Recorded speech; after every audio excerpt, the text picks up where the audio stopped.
100-day challenge for FN and SMC trading day 24. So ഇന്ന് നമ്മൾ നോക്കാൻ വേണ്ടി പോകുന്നത് SMCന്റെ കേസിൽ എന്താണ് ഈ ഡിസ്കൗണ്ട് ആൻഡ് പ്രീമിയം എന്നുള്ളതാണ്. സി മാർക്കറ്റിലേക്ക് വരാണെന്നുണ്ടെങ്കിൽ മാർക്കറ്റ് ഇവിടെ higher high higher low create ചെയ്ത് പോയതായിട്ട് നമുക്ക് കാണാൻ വേണ്ടി പറ്റും. ഇതിൽ നമ്മൾ എങ്ങനെയാണ് ഡിസ്കൗണ്ടും പ്രീമിയം കണ്ടുപിടിക്കുന്നതെന്ന് വെച്ചിട്ടുണ്ടെങ്കിൽ മാർക്കറ്റിന്റെ ഒരു ഹയർ ലോ മുതൽ ഹയർ ഹൈ വരെയുള്ള സ്പേസിനെയാണ് നമ്മളിവിടെ പ്രീമിയം അതേപോലെ തന്നെ ഡിസ്കൗണ്ടും കണ്ടുപിടിക്കാൻ വേണ്ടിയിട്ട് യൂസ് ചെയ്യുന്നത്.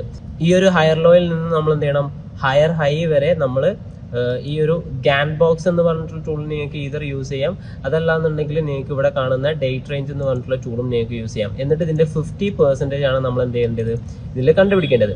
സോ ഇതിൽ 50% ഇങ്ങനെ കണ്ടുപിടിച്ചതിന് ശേഷം, ഈ ഒരു 50% കണ്ടുപിടിച്ചതിന് ശേഷം നമുക്കിതിന്റെ മുകളിലായിട്ട് വരുന്ന ഏരിയനെ നമ്മൾ പ്രീമിയം ഏരിയ എന്നും താഴെയായിട്ട് വരുന്ന ഏരിയനെ നമ്മൾ ഡിസ്കൗണ്ട് ഏരിയ എന്നാണ് ഇവിടെ ഡിനോട്ട് ചെയ്യുന്നത്.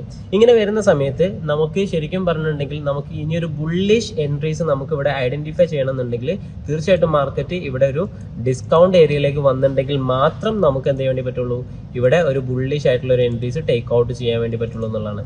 സോ ഇതിലേക്ക് വരാണെന്നുണ്ടെങ്കിൽ മാർക്കറ്റ് ഈ ഒരു ഏരിയയിൽ വന്നിട്ട് നമുക്ക് ഇവിടെ ഒരു സോൺ ഉണ്ടായിരുന്നുണ്ടെങ്കിൽ, പ്രോപ്പർ ആയിട്ടുള്ള നമ്മൾ അനാലിസിസ് പ്രകാരം ഒരു സോൺ ഉണ്ടായിരുന്നുണ്ടെങ്കിൽ നമുക്ക് എന്ത് ചെയ്യാൻ വേണ്ടി പറ്റും, ഇവിടുന്ന് പ്രോപ്പർ ആയിട്ട് ഒരു എൻട്രി എടുക്കാൻ വേണ്ടി പറ്റും. ഓക്കെ, കാരണം ഡിസ്കൗണ്ട് ഏരിയയിൽ നമുക്ക് വന്നിട്ട് ബൈയിങ് ഓർഡേഴ്സ് മാത്രമാണ് എടുക്കാൻ വേണ്ടി പറ്റുക. ഡിസ്കൗണ്ട് ഏരിയയിലേക്ക് മാർക്കറ്റ് വന്നിട്ടുണ്ടെങ്കിൽ ഒരിക്കലും നമ്മൾ വന്നിട്ട് എന്ത് ചെയ്യരുത്, സെല്ലിംഗ് ഓർഡേഴ്സ് എടുക്കരുത്.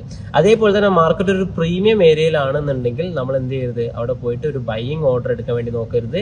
അവിടെ നമ്മൾ ഒരു സെല്ലിംഗ് ഓർഡർ വേണം പോയിട്ട് എടുക്കാൻ വേണ്ടിയിട്ട് നോക്കാൻ. ഇതേപോലെ തന്നെ നമുക്ക് ഒരു ഡൗൺ ട്രെൻഡിലും കണ്ടുപിടിക്കാൻ വേണ്ടി പറ്റും. ഒരു ഡൗൺ ട്രെൻഡിൽ നമുക്ക് എങ്ങനെയാണ് നോക്കാന്ന് വെച്ചിട്ടുണ്ടെങ്കിൽ, ഇവിടേക്ക് വരാണെന്നുണ്ടെങ്കിൽ മാർക്കറ്റ് ഇവിടെ ഹയർ ഹൈയും ഹയർ ലോയും ക്രിയേറ്റ് ചെയ്ത് ഇങ്ങനെ പോകുന്നുണ്ട്.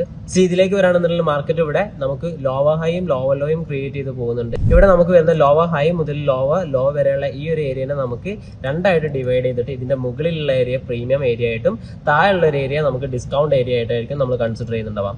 ആക്ച്വലി മാർക്കറ്റ് ഇതിന്റെ പ്രീമിയം ഏരിയയിലേക്ക് വന്നിട്ടുണ്ടെങ്കിൽ മാത്രമേ നമുക്ക് എന്ത് ചെയ്യാൻ വേണ്ടി പറ്റുള്ളൂ, നെക്സ്റ്റ് ഒരു സെൽ എൻട്രി എന്ന് പറയുന്നത് അവിടെ കൺസിഡർ ചെയ്യാൻ വേണ്ടി പറ്റുള്ളൂ.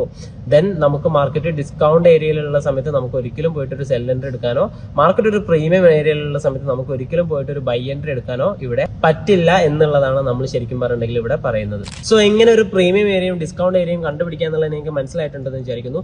ഇത് യൂസ് ചെയ്തിട്ട് നമുക്ക് എങ്ങനെ ഒരു ട്രേഡ് ഐഡന്റിഫൈ ചെയ്യാന്നുള്ളത് നമുക്ക് നെക്സ്റ്റ് വീഡിയോയിൽ കാണാം. So that's 1 minute. See you tomorrow.